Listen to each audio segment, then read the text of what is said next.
Dalam buku Ersokmono, Pengantar Sejarah Kebudayaan Indonesia 1, dijelaskan bahwa kebudayaan zaman batu dibagi menjadi 3, yaitu Paleolitikum, Mesolitikum, dan Neolitikum. 1. Antara batu dan tulang. Peralatan ini berkembang pada zaman Paleolitikum atau zaman batu tua. Zaman batu tua ini bertanggapan dengan zaman Neolitikum, terutama pada akhir zaman Tersier dan awal zaman Kuarter. Zaman ini berlangsung sekitar 600 tahun yang lalu. Kebudayaan zaman Paleolitikum ini secara umum ini terbagi menjadi kebudayaan penciptaan dan kebudayaan ngendong. 2.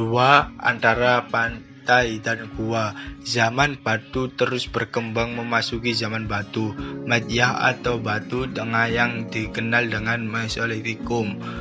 Kebudayaan Mesolitikum ini terjadi menjadi 2 besar yang ditandangi lingkungan tempat tinggal, yakni di pantai dan di gua.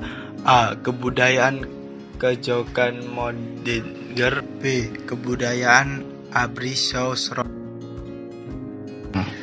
3. Sebuah revolusi. Pada zaman Neolitikum yang juga dapat dikatakan sebagai zaman batu muda, pada zaman ini telah terjadi revolusi kebudayaan, yaitu terjadi perubahan pola hidup manusia. Pada zaman ini telah hidup jenis Homo sapiens sebagai pendukung kebudayaan zaman batu baru.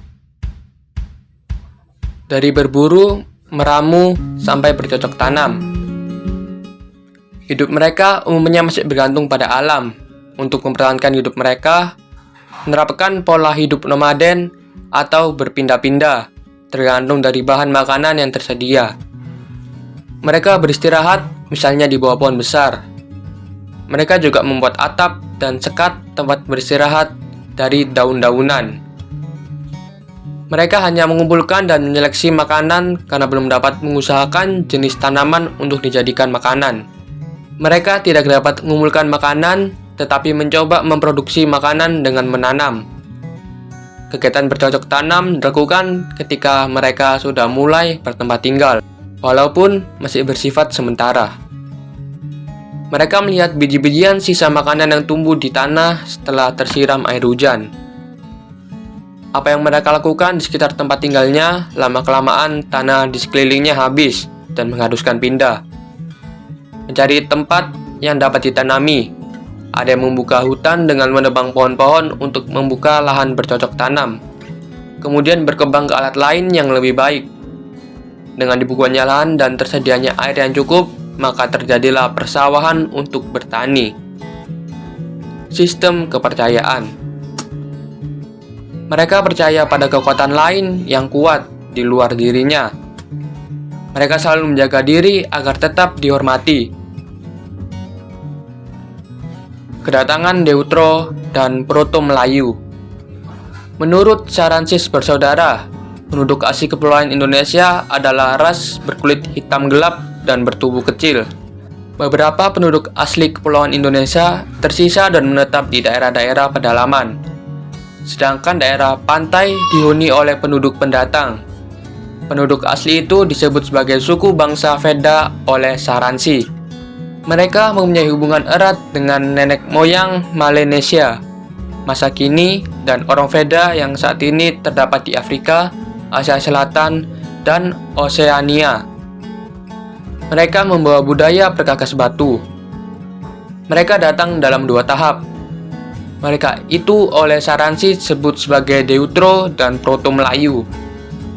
Kedatangan mereka terpisah diperkirakan lebih dari 2000 tahun yang lalu.